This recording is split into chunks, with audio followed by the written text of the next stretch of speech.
Assalamualaikum warahmatullahi wabarakatuh. Bismillahirrahmanirrahim. Ya ayyuhallazina amanu alhadulukum ala tijaratin tunzikum min azabin alim tu'minuna billahi wa rasulihi wa tuzahiduna fi sabilillahi wa anfusikum zalikum khairul lakum in kuntum ta'lamun. Sadaqallahul azim.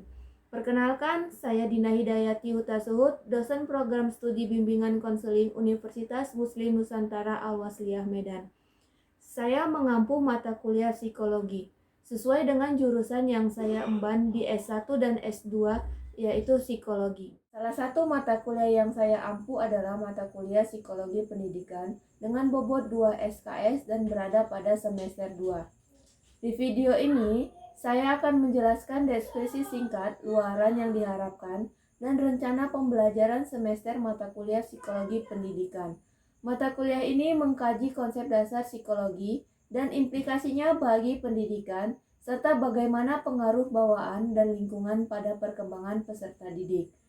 Dengan mengikuti mata kuliah ini, diharapkan mahasiswa mampu memiliki kemampuan beberapa hal. Adapun capaian untuk sikap, yaitu bertakwa kepada Tuhan yang pertama, bertakwa kepada Tuhan yang Maha Esa. Adapun capaian untuk pengetahuan, yakni menguasai konsep pembelajaran yang berpijak pada teori-teori psikologi pendidikan. Selain itu, ada juga keterampilan umum dan keterampilan khusus yang sudah saya jabarkan di rencana pembelajaran semester.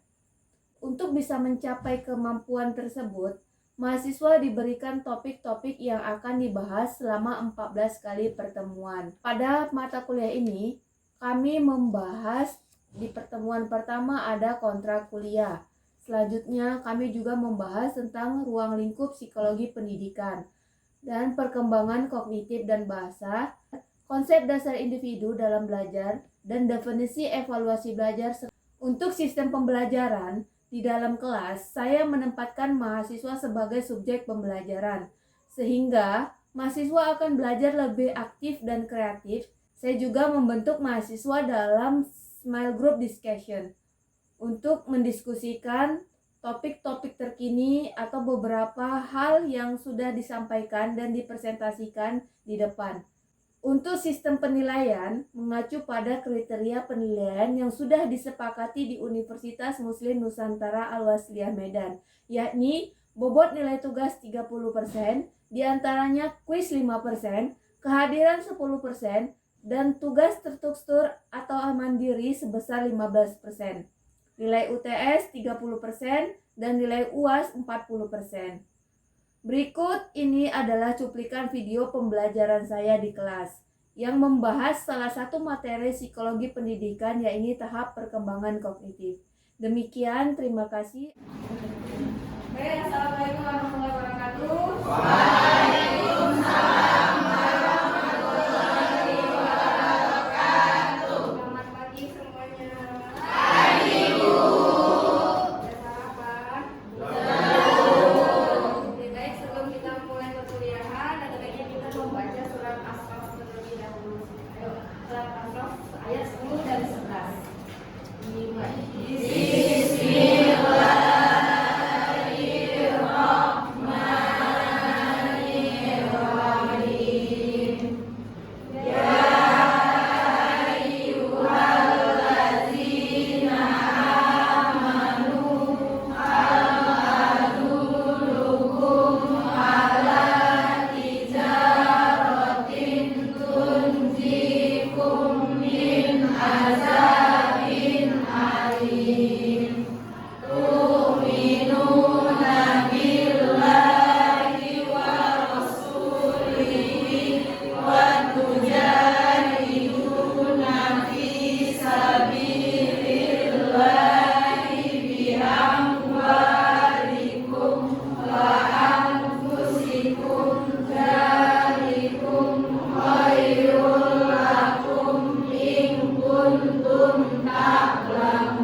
kognitif.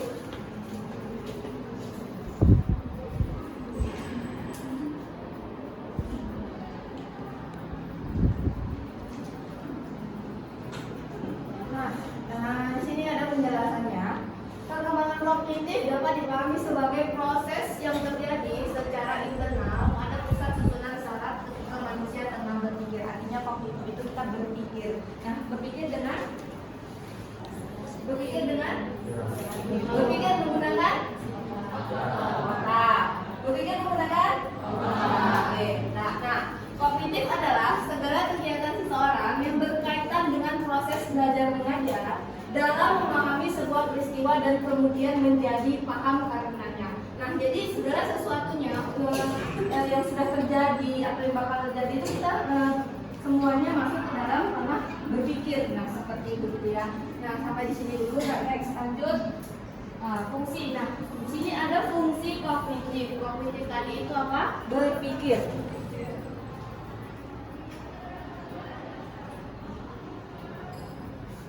Nah, fungsinya itu yang pertama merasakan dan mengenali. Contohnya misalnya untuk dapat membedakan yang manis dan pahit putih. Di sini ada yang tidak bisa membedakan manis dan pahit. Nah, kognitifnya berfungsi dengan baik. Oke, next, kemampuan mengelola bahasa. Nah, di sini dimaksud kemampuan mengelola bahasa itu bagaimana kita menggunakan bahasa yang baik dan benar. Situasinya seperti apa, bagaimana, nah seperti itu. Jadi ada beberapa yang tidak mampu mengelola bahasa, menyesuaikan bahasa pada di ruang lingkup tertentu. Nah, seperti itu. Jadi fungsi kognitif itu seperti itu, kemampuan mengelola bahasa salah satunya. Nah, yang ketiga itu ada fungsi eksekutif. Fungsi eksekutif di sini itu semua jangan disalahkan dengan salah. Fungsi kognitif yang di sini di fungsi eksekutif itu fungsi eksekutif di sini dimaksud semua sekumpulan keterampilan, artinya manajemen otak. Bang, kalau susah kan nanti ya kata berpikir boleh juga. Oke. Jadi di sini di dalam fungsi eksekutif ini dimaksud manajemen otak. Manajemen otak itu semuanya mulai dari kemampuan dia untuk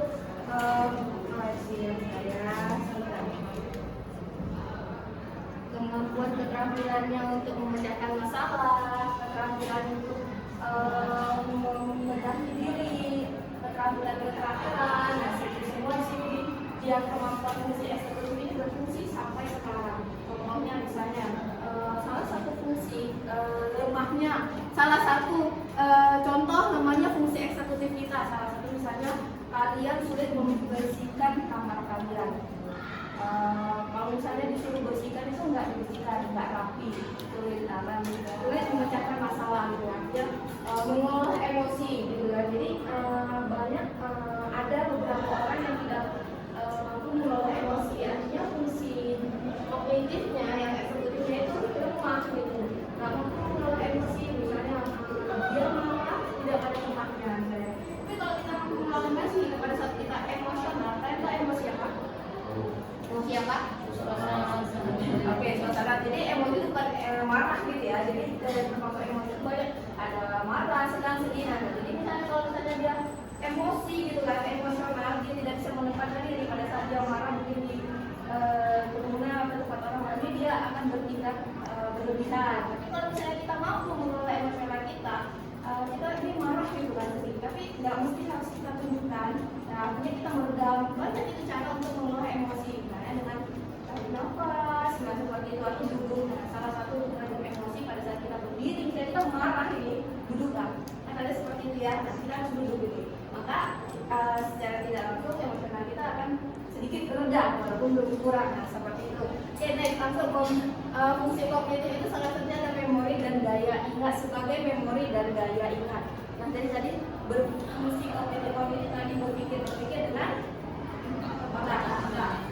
Berarti otak itu ada otak kiri, otak kanan, dan otak kanan. Oke, yuk kita akan otak kiri dan kanan kita. Sebelum kita lanjut ke pembelajaran berikut, silakan berdiri semua. Hanya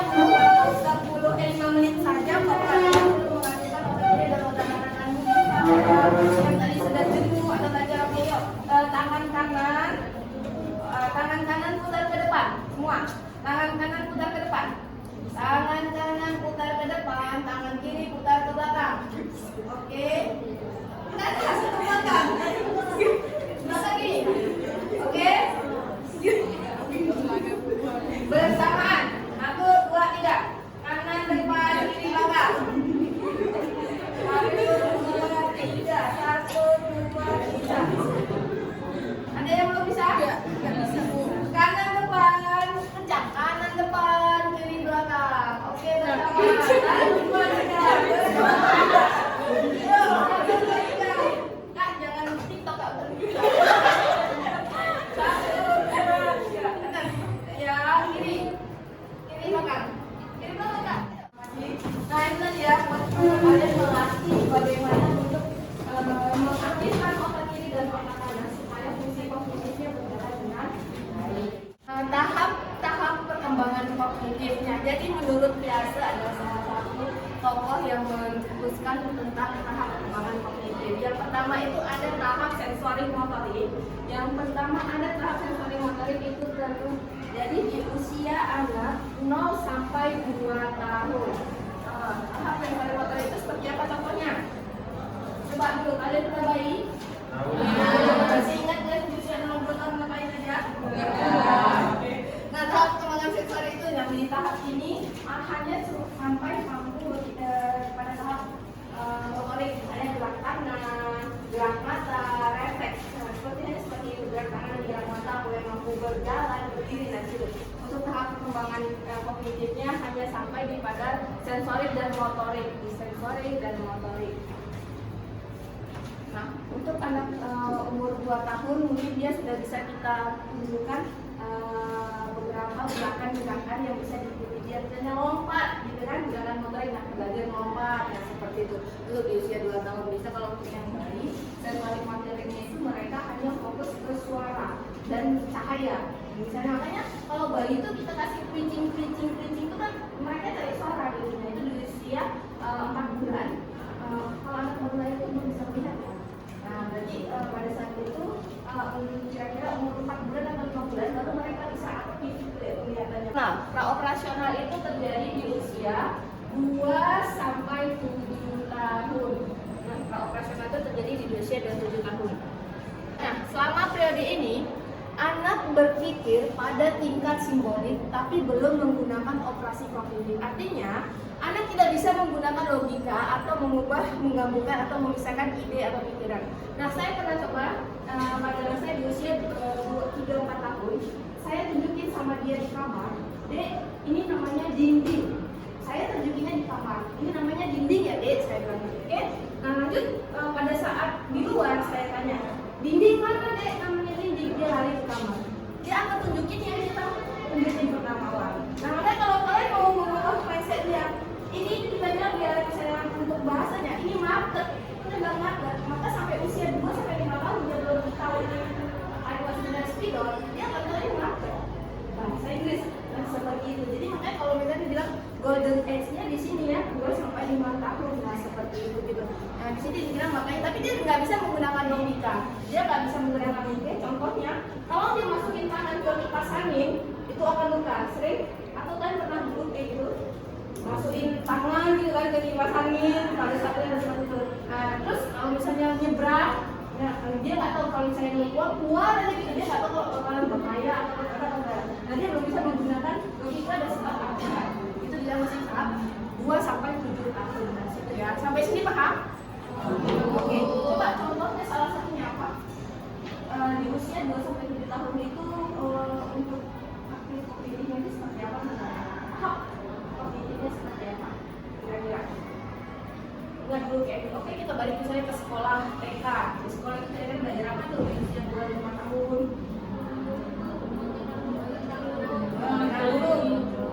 Warna, betul. Makanya kalau dibilang waktu pertama kali TK, Dek, ini namanya apel ya. Tapi kita tunjukin apel itu bulat, warnanya merah. Nah, tapi kalau kita rubah mindset dia, kalau kita bentuk pisang, tapi kita bilang ini apel ya, maka dia akan tahu pisangnya itu apel. Nah, seperti itu gitu ya. Jadi tahap perkembangan kognitifnya hanya masih sampai di situ gitu. Jadi dia belum bisa memisahkan ide atau berpikir yang lain. Dia hanya tahu apa yang kita kasih tahu, itulah yang dia tahu, guys, seperti itu. Makanya di 2 sampai 5 tahun itu dibilang golden age benar-benar. Kalau kita mau melatih bahasanya, perkembangan bahasanya juga di usia 2 sampai 5 tahun. Next, nah lanjut pra-operasional konkret. Oke, pada tahap ini anak cukup dewasa untuk menggunakan pemikiran atau pemikiran logis, tapi hanya bisa menerapkan logika pada objek fisik.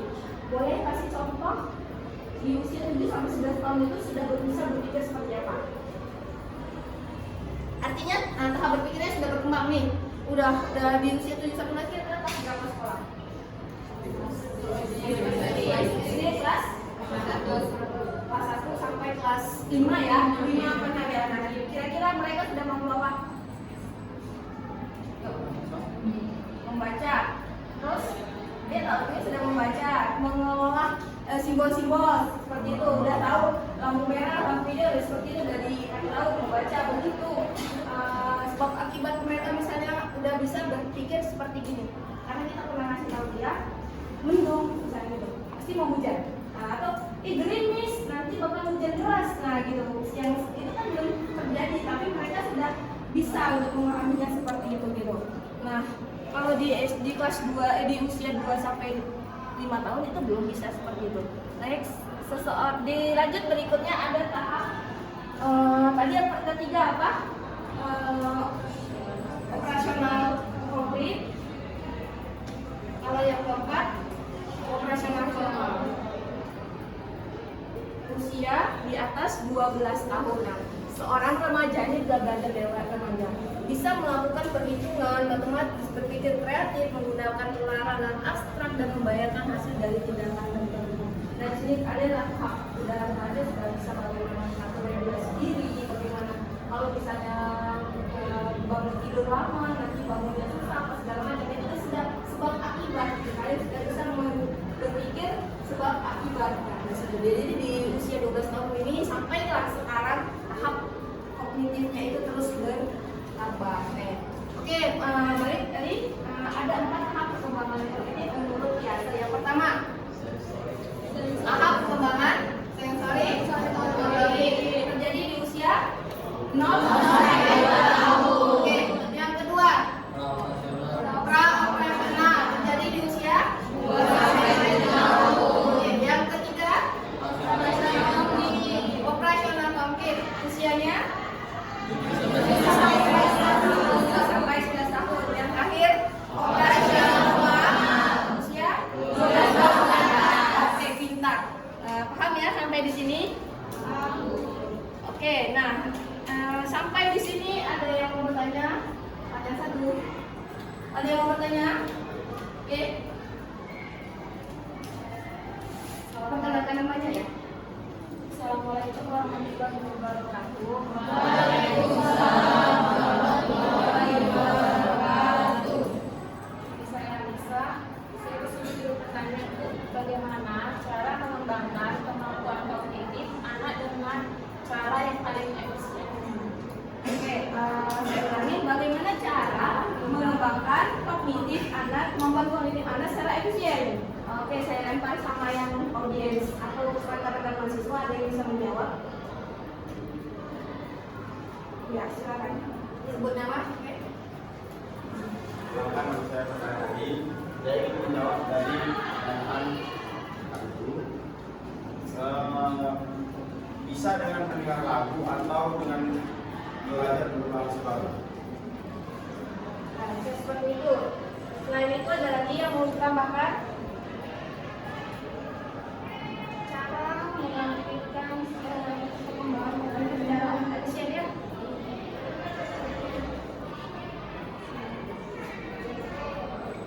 Apa tadi Bang? Yang pertama?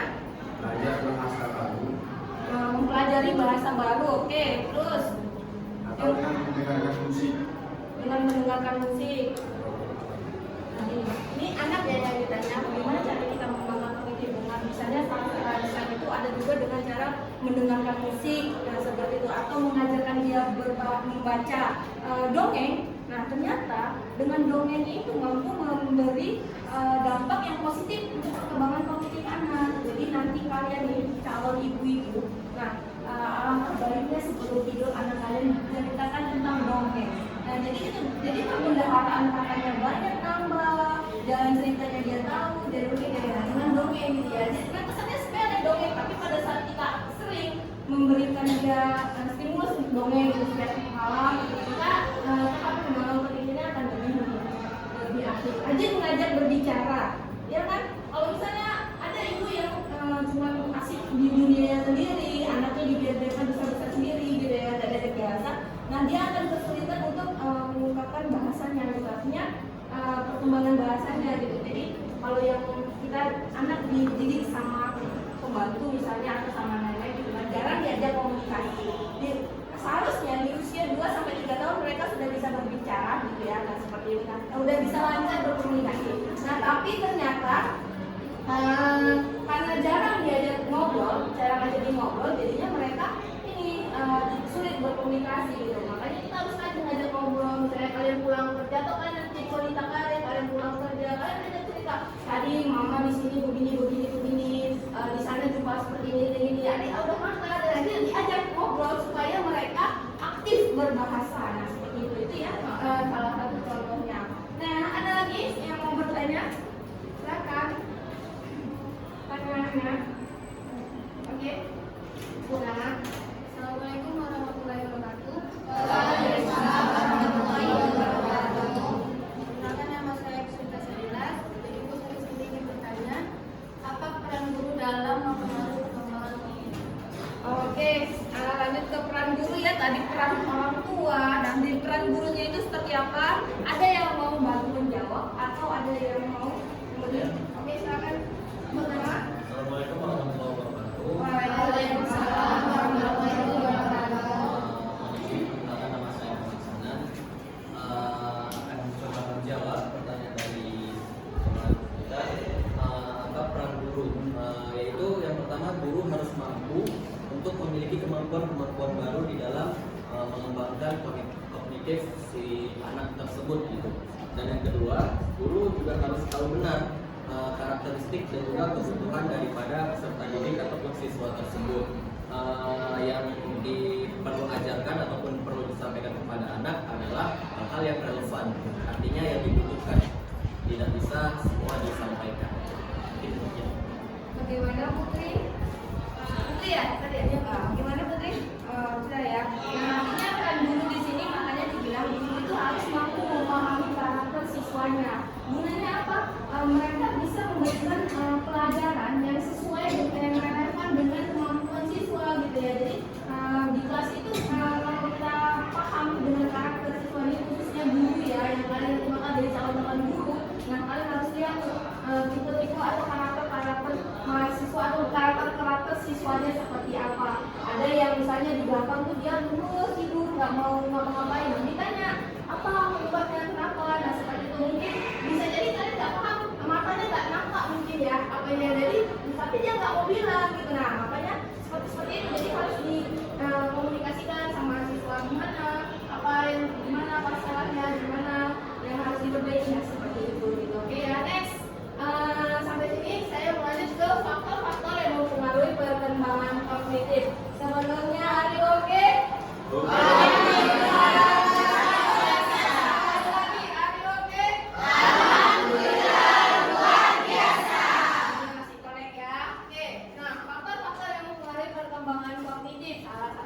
Faktor keturunan. Nah ternyata faktor keturunan mempengaruhi perkembangan kognitif berpikir. Kira-kira kecerdasan anak diwariskan dari mana? Ibu apa ya? Ibu. Saya sudah pernah bilang, kalian yang contoh ini carilah istri-istri yang pintar. Pintar, jangan hanya cantiknya saja, cantik boleh, tapi juga harus pintar gitu ya. Nah gunanya apa? Yaitu tadi karena faktor keturunan dan juga sebagai madrasah pertama untuk perkembangan kognitif anak. Next, yang kedua itu ada faktor lingkungan. Nah, lingkungan juga mempengaruhi perkembangan kognitif. Boleh kasih contoh saya? Kira-kira lingkungan seperti apa yang mampu mempengaruhi perkembangan kognitif anak yang baik? Kenapa lingkungan sangat penting?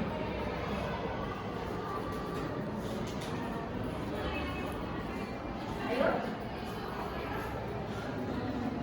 Lingkungan, contohnya di saya seperti apa? Kak? Ya? Ya,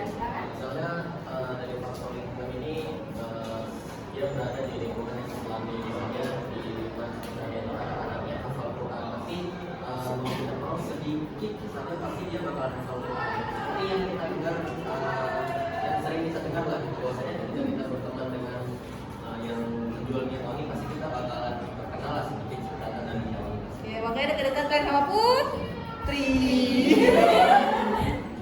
Oke, lanjut ya udah. Faktor lingkungan, misalnya kalau di lingkungan rumah lingkungan positif, artinya hafal-hafal gitu ya, nggak usah jauh-jauh. Misalnya abangnya sudah mulai menghafal, nah adiknya otomatis ikut mendengar dan lama-lama juga hafal walaupun seperti itu gitu. Jadi lingkungan itu faktor lingkungan juga mempengaruhi. Nah, faktor kematangan itu tadi sesuai dengan usia atau perkembangannya. Seperti yang 0 sampai 7 tahun seperti apa dan itu ya faktor kematangannya. Faktor minat dan bakat, faktor minat dan bakat. Contohnya misalnya seperti apa? Kemampuan kognitif itu dipengaruhi oleh faktor minat dan bakat. Main bola Bu. Main bola. Ada orang yang suka main bola, kan dari minat akan belajar Bu. Main bola. Dari kecil sudah kelihatan minat main bola. Itu bukan bola itu bukan hobi. Hobi bisa dibilang bakat. Jadi bakat. Minat. Bukan juga. Minat. Minat dulu dia ya. Nah, terus selain itu nyanyi, seni ya, seni itu termasuk bakat. Dan kita kan ada yang misalnya ini nyanyi-nyanyi, jadi saya kecil sudah diajarkan Lalu alat musik, nah, misalnya seperti itu ya kan, belajar alat musik atau minat dengan alat musik atau dengan misalnya kayak nyanyi juga, mereka di usia 5 atau 7 tahun itu sudah hafal lagu-lagu bahasa Inggris misalnya seperti itu gitu ya kan. Nah, itu juga termasuk ada bakat di seni gitu kan seperti itu. Jadi makanya mempengaruhi perkembangan kognitifnya. Oke.